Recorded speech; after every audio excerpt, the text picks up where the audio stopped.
So the tourism industry in Kenya has been calling for the amalgamation of taxes and levies, and this is a proposal that seeks to ensure that there is realized benefit for both the players and the government. And we're going to have a look at that kind of breakdown. How do we ensure that we're doing that to amalgamate the taxes and have great impact on businesses, as well as, of course, to ensure that we're addressing all the concerns and challenges and we're recovering from that period in COVID-19, where most of the tourism sector, from entertainment, pubs, and other recreational facilities, were suffering or were heavily affected by the lack of course, movement of persons and also entertainment during that period. But we're taking a look at what PERAC is trying to, or is envisioning, in supporting and facilitating this proposed change in the tax structure within the tourism industry. This is not just my conversation, but invited over someone within that industry who is the national chairman of the Pubs, Entertainment and Restaurant Association of Kenya, PERAC. Mr. Michael Kiragu joins me on set right about now. So let's get into the conversation. I'm going to allow him to introduce himself, to introduce the association, and then we can get to have a look on the proposal that is the amalgamation of taxes and levies within his industry. Welcome to the show. Cheers, thanks a lot. All right. Yeah, my name is Michael Kiragu Mudhabi. I'm the chair of PERAC, which is the Pubs, Entertainment Restaurants Association of Kenya. We are BMO. And we are here to advocate for the industry. I'm thankful, actually, it's good to be on the station today. Right. To push this, because I think this is an issue for everybody. Mm-hmm. And the more people realize how it affects their daily life, the better. Right. Especially since this KUTV, mm-hmm. and majority of the people who are working in our industry are under 35. Mm-hmm.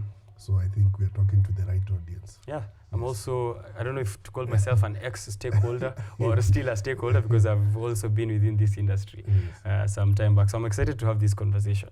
If we could start with an overview of the current state of taxes and levies within your industry in Kenya, how would you paint the picture? I think personally at the moment we are overburdened, Mm-hmm. because we are taxed both at the national level and at the county level. Mm. And then obviously within our industry we have what we call hidden taxes, which is the high hand of corruption. Mm-hmm. So we find that we have even a very high cycle of people leaving the business because of the way we have a lot of people who have arrears of even workers' wages, 1 month, 2 months. Mm. It's very sad that this one industry which you keep hearing, hatujalipwa miezi mbili, and it's kind of now a norm, which is very sad. Mm. Yes. All right. So how does this, of course, this current state, what do you think are the challenges and inefficiencies that now your proposal seeks to address with the amalgamation? The main thing we want to stop, first of all, is double taxation, whereby both the national government and county government are charging you for the same thing. Mm. And we have an issue that since devolution, there's some things that the national government did not let go of. Mm. So you find that the county is charging you for exactly the same thing that the national government is charging you for. Right. So we have now, and we have new parastatals, new things opening up, and the first thing they do is levy a charge against you. We have even, for example, if you look at majority of the Finance Act, even the County Finance Acts that have just now coming through, I think just have been gazetted in some counties. They are still going through the assembly. We are the low-hanging fruit.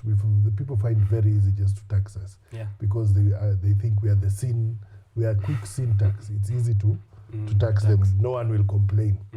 But we are the biggest employer. So again, you tax us, you're hurting yourself. Right. So we need to come to some sort of agreement, some sort of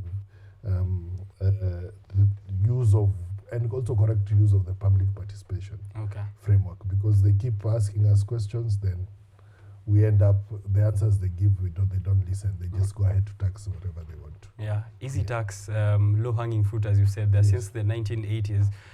With structural adjustments in taxation as well, it's always, let's go for the beer and the cigarettes, and then next time as well, let's also go for the beer again for the cigarettes. It's really easy for them to go that way. Has there been, as you speak also of public participation, how has been the stakeholder conversation been like so far? Consultation with businesses and associations in the formation of this proposal? Let me give an example of Nairobi County. Right now, there was, when we shouted from the rooftops, they had taken let me even talk only about the liquor license, from 25,000 to 100,000. That's ridiculous. That's ridiculous. Even a small bar, that 100,000, they don't even make that in a year, let alone put it aside to pay off only one of their overheads. So this is the thinking that is gone around a lot of the county governments, whereby they think these guys can pay it. So one thing I'm happy is that, for example, with them, we've had some sort of a conversation. We got to see to the governor, and he even realized that, hey, tunaangamiza hawa watu. So we put together a committee, which the report we have just actually, we're handing it over to him. We've finished the report, and hopefully something like that. So we are hoping to use this as a stepping stone to even meet with other governors who are doing the same thing in order to reduce the cost to that guy there. Because if his cost is reduced, he can invest more in his business will grow, he'll employ more people, and all these people are taxpayers. And more importantly, to these people, they should remember these are their voters. Yeah. Yes. All right. So there's this plus, maybe because I was going to the potential benefits this reflects on the government. How do you foresee for both business and government if these taxes and levies are amalgamated? For example, for years I've been going to Parliament for the committee during the finance, when they're doing their Finance Act, and in front of the Finance Committee of the day, and talking about this. We have been showing them the Laffer curve diagram, I think, for the last 5 years, showing them that we are not elastic as they think, that we have passed the point. Even it's proven itself now that their returns on excise, on everything, is going downwards from alcohol. And what it's proving is that now people are moving away from what they are gaining excise on into illicit. So now people would rather go and drink changa or counterfeit or contraband, things that are not passing through their system, because they've pushed the price so high and out of the hands of the people. Right. So if they were to, it's just the old adage, keep it, if they were to keep the tax at a level where it is affordable for everyone, more people drink, they would make more money. Right. Even our neighbors, if you look at Uganda, Tanzania, we have got beer that is cheaper across the border that is from here. Right. It is just ridiculous. If you're in Busia, you just walk across, drink for a beer for 100 shillings. Right. And you cross this other side, it's 250. Yes, and that money is not going anywhere apart from the government. When you're having a discussion with the government on this amalgamation and some of the stakeholders within government who are relevant for implementation of this, what are their fears? What are their biggest fears? Funny enough, when you get into these rooms, the person who you're talking to is like, yes, this makes sense. But I've been in many of those rooms. The most recent, which I'm actually quite hopeful about, is one of our line ministries, the Ministry of Tourism. And we were in a room recently with the new CS, Dr. Alfred Mutua. And we sat, we put forward our prayers about what we are thinking it is. And he was very adamant that this is true. We need to look into this situation. Hopefully we are going to get somewhere. Okay. We have the same conversations with the governor of Nairobi, of Mombasa. We have the way it is right now. Also in such discussions, this can't go too high, this can't go too high. But when they've published, they publish what the expensive ones. Okay. Yes. So now you'll find businesses are shutting in Mombasa. You're asking yourself why.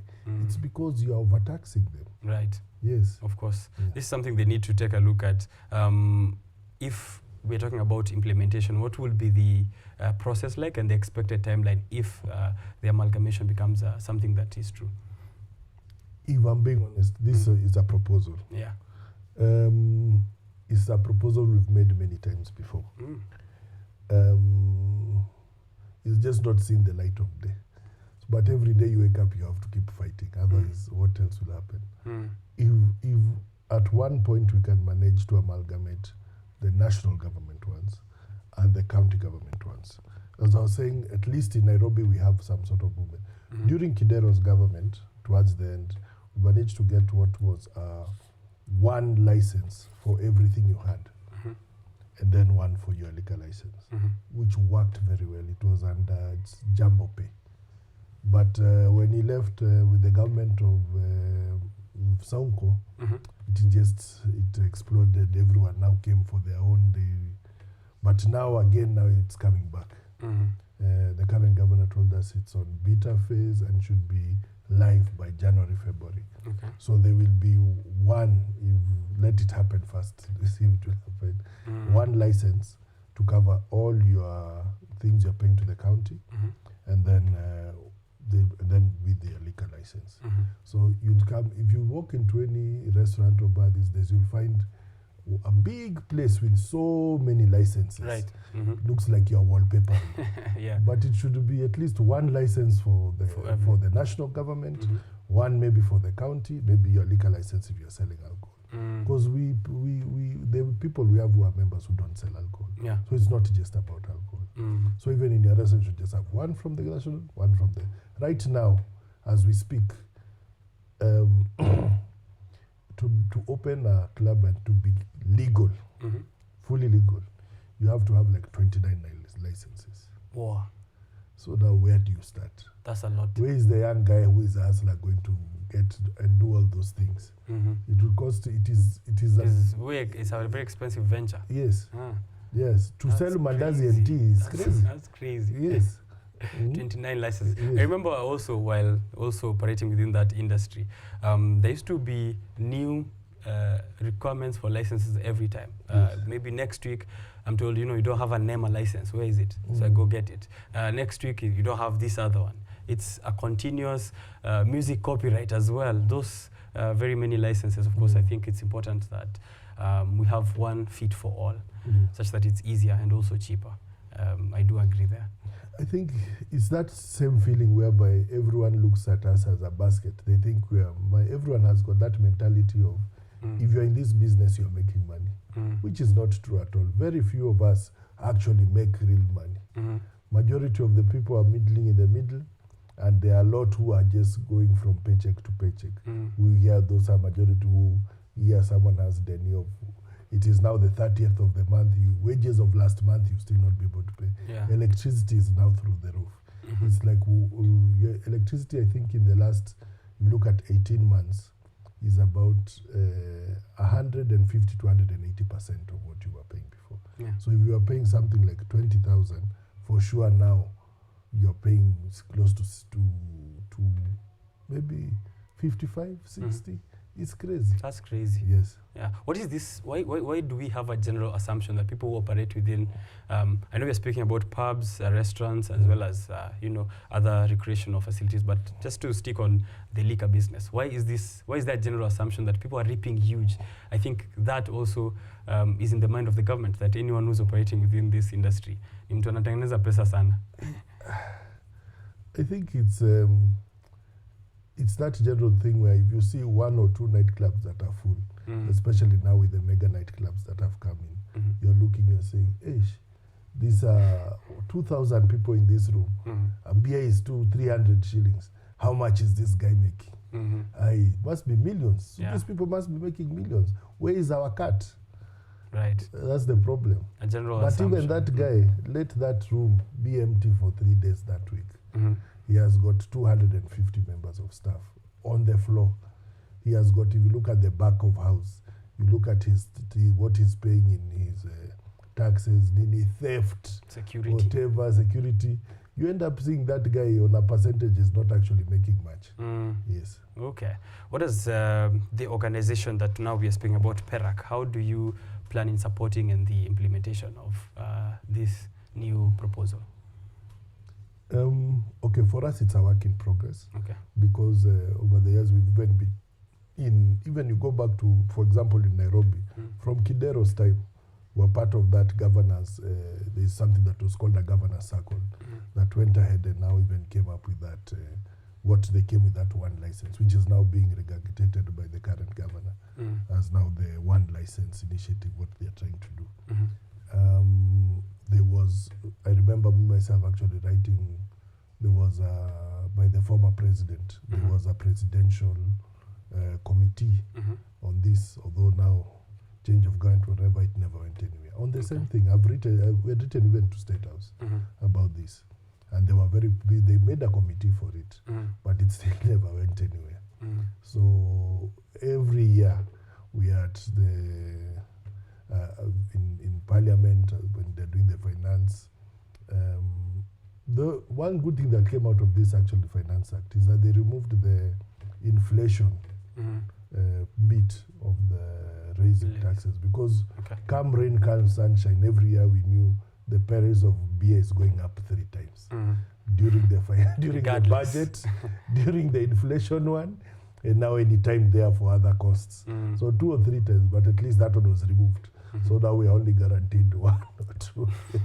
Wow. Yes. So going into the next year, you still have that fixed tax, fixed amount, that the price is going to go up with, regardless. Depending on the budget, if they listen to us.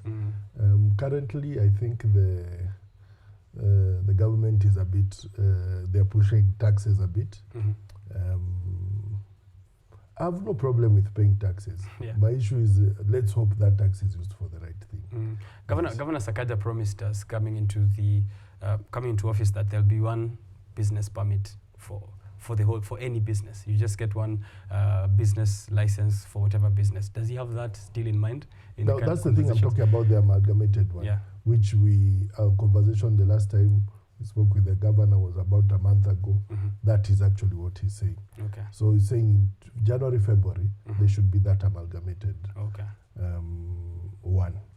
So we are really looking forward to that. It worked really well during the last year of Kidero's time. It put a lot of things, because now they, as well as amalgamating that, they amalgamated the departments, whereby you found the Kanjo guys coming one after another. Oh, I'm the guy from fire, I'm the guy from public health, I'm the guy from this, making up one or another, looking for bribes. So at least that is amalgamated, and they amalgamate the multi-agency effort for compliance. It will help a lot of people, because it will weed out a lot of the corruption, it will weed out a lot of things. Yes. All right. As you're speaking with the stakeholders, with the government, are you also having conversations with these small, medium enterprises within the industry that you're operating in? Yes, that's our daily business, is dealing with this. We even just come from our AGM, which was a couple of weeks back. It had a good sprinkling of everybody from across the country, and we got the message across. We had speakers from also all these, the KRA, KEBS, whatever, they all came and spoke to the industry. Oh yeah, yes. That's what I was going to ask as well next, which is ongoing collaborations with other industry associations. How do they support the initiative so far, and what is their stance? You see, majority of these people collect money from us. Okay, so I think really it is in their benefit for us to be healthy. You fatten the cow you want to milk. Yes? Okay. And hopefully they are not looking at us for a bull that they are going to slaughter. let them think of us as a cow. They should keep us healthy so that they can milk us and everyone can live happily. Yes. So we try and work hand in hand with many people. We have had good collaborations with the Tourism Fund. We're getting to something with the Kenya Tourism Board in order to sell our product more, even out from outside. With the current thing with maybe the visa being, we are hoping for more numbers to come through. Because I believe that we need the extra business. We just come from a very, very tough COVID time where about 40% of us shut down completely forever. So we have new entrants, but it's not the same. And then now on top of that, we have come into a very tough time where the normal disposable income for the average mwananchi has gone down by a lot. A lot, man. You find a lot of places their sales have gone down by more than 50%. They are just holding on. Basically, right now, if you're breaking even, you're doing well. Yeah. Yes. That's crazy to say. That's really and also pushing out. It's pushing away. I'm sure a lot of customers, as you said earlier, going to illicit. Kunywa muratina na chang'aa na busaa sasa to avoiding expenditure. I bet that is affecting most of these SMEs. We have problems right now. We have Chagad, and I'm hearing they put DSTV. Unaweza watch UCL final. Yeah. Wow. That's where things have reached. Yeah. You've mentioned COVID-19. How's this amalgamation going to help turn around that situation and also deal with the economic downturn, as you said? I think amalgamation is very important of these taxes at the county level and at the national level. For one, it will bring all those people together. Because you see, everyone has been looking at us from the prism of their own interest. So when you have anybody who's collecting money from you, be it NEMA, be it with their audits, be it anybody in the county, the national government, they're only looking at you from their own vantage point. Yeah. But when you bring them together and you force them to collect their money from you as one entity, then they'll realize what they're actually asking. Because then you see if it's support.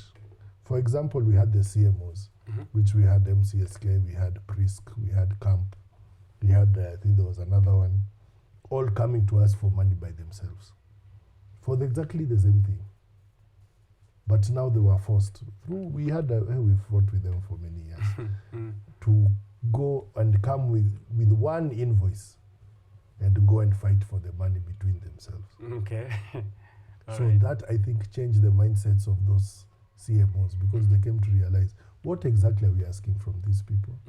And that conversation that they had in order now to come, they are coming as one person, needs to be heard from the departments of the county, from the departments in the national government, so that they can realize as they are coming alone, they are hurting the industry instead of helping it. But if there is one pot, then they share. We have one cost. Then we know what you can be able to budget for the year, can be able to do whatever you need to do for the year. Yeah. This crazy increase of someone adding their license. Let's say we had there was no such thing. We've had new licenses from the county out of anywhere. Yeah. Some an effluence discharge permit. You're telling someone who's selling, has no food, no nothing, is they're telling you now have to pay 20,000 for an effluent. Yeah. The guy doesn't even know. Ridiculous.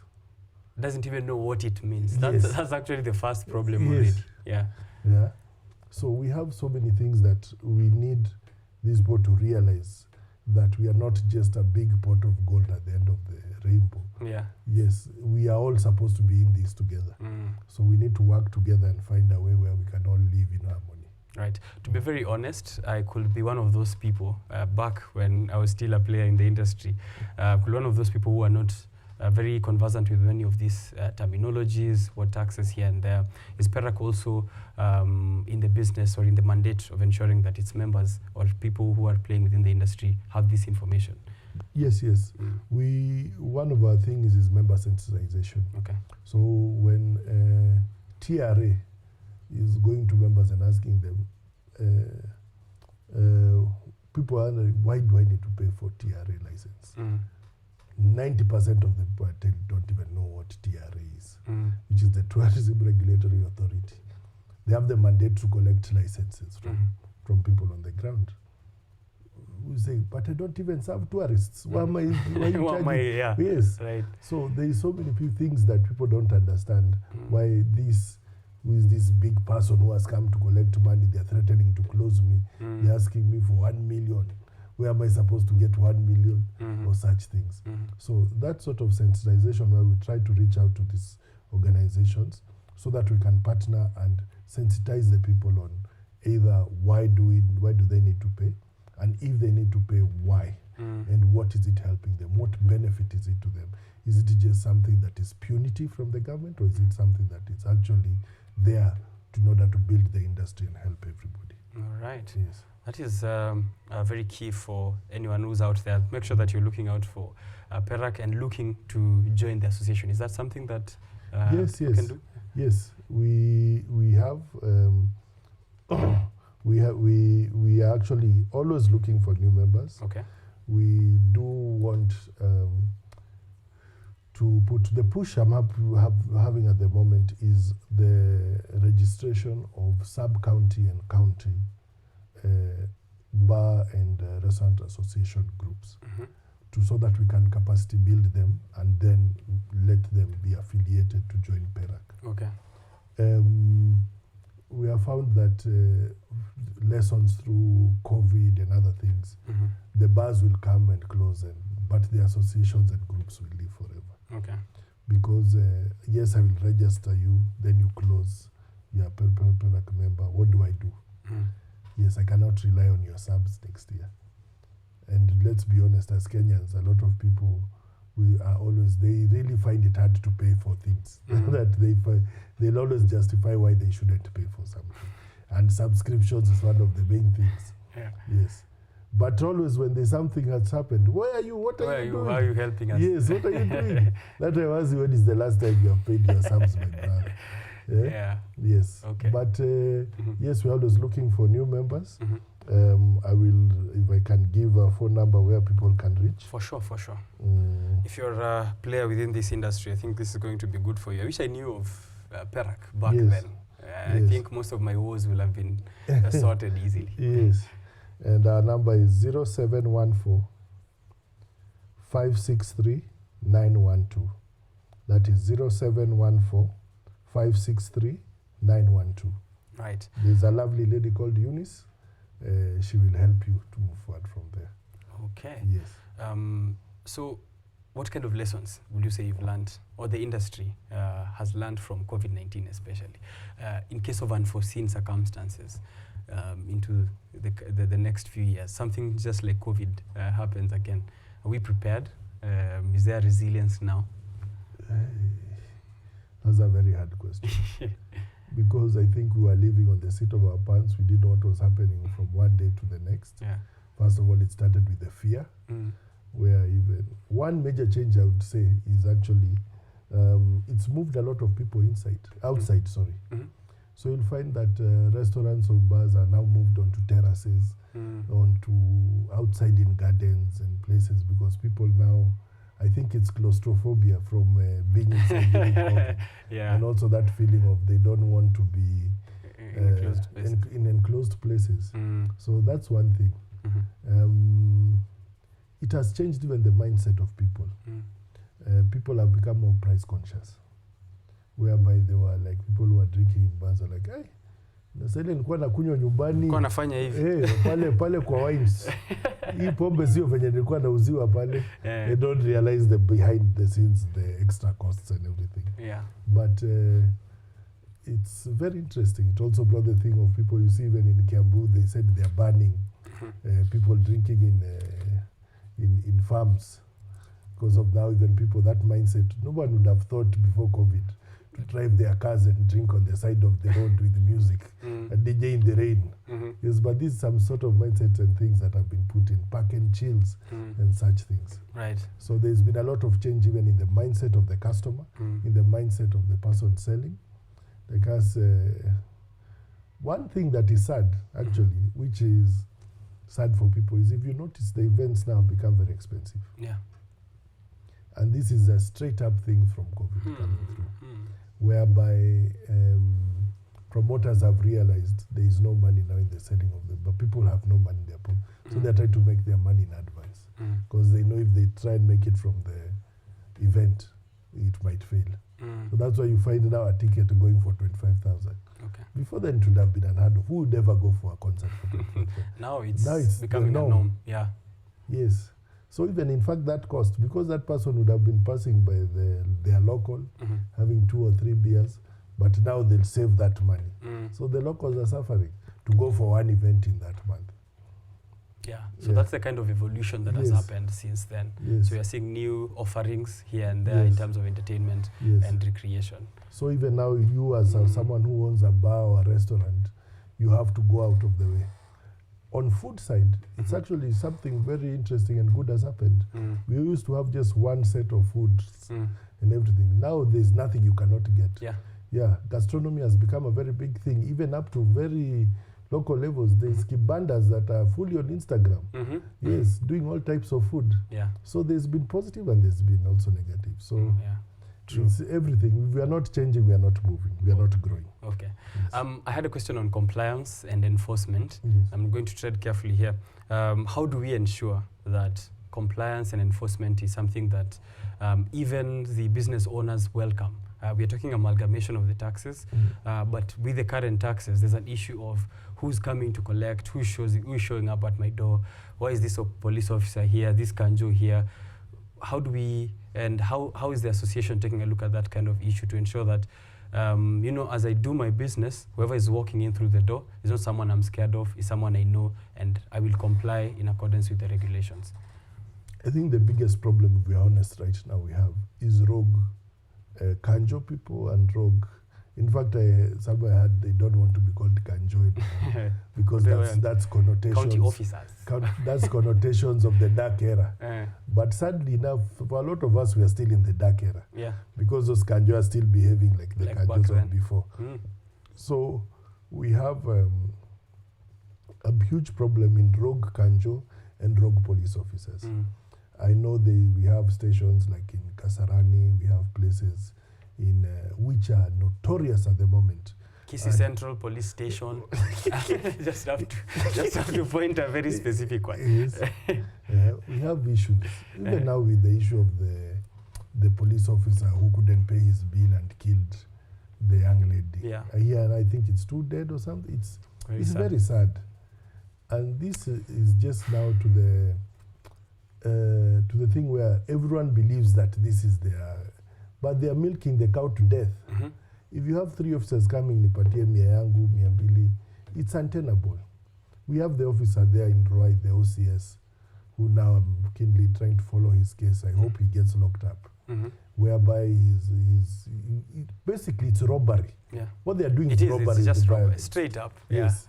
When you walk into somewhere and collect people and say everyone will remove 5,000 shillings, that is kidnapping and that is ransom you're asking for sure. Yes. Only that you're protected by the law. Yes. Under the guise of just under the guise of the law. So that is the huge problem, and I'm sure because even if you've had the IG comment speaking, and they are trying to weed out even the 1-2 conversations I've had with senior officers. They realize there's an issue.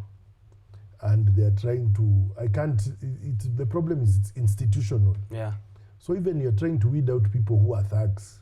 But the system itself is... There's an issue. So I'm not refusing that there is a push from some senior officers to try and clean up the image of the police and try and remove these rogue officers. But that doesn't stop the rogue officers from being there.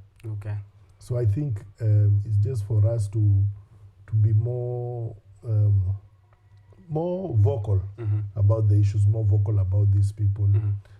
You'll find the people who push too far, like the Roy gentleman, was because alikuwa amefikisha watu kwa wall. There was celebrations even in the stages that he's gone. That's crazy. That's if you see young boys in the stage happy, you know that guy had career.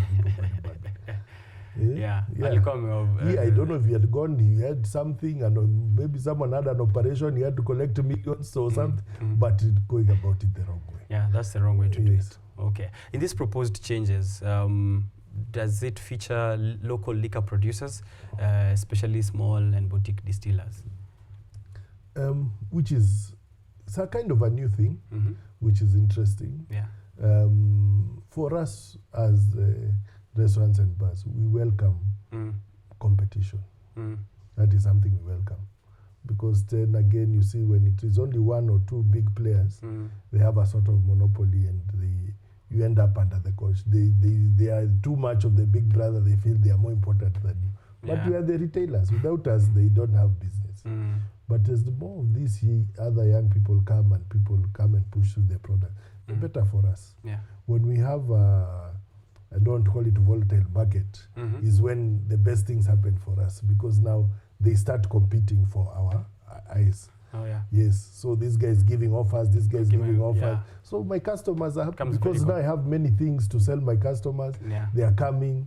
And This you're one also is passing offering the me offers to the something. customer. Yes. Yeah. So now it helps my business grow. So I welcome all these new nascent people to the for me, the more competition, the better.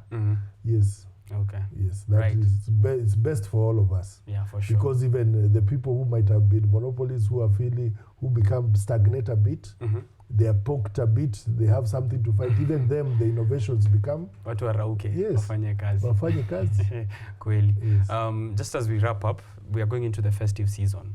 How are you guys thinking about it? Because this is going to be a high season. It is a high season. We are in the festive season, actually. Yes. It's going to be a high season for the industry.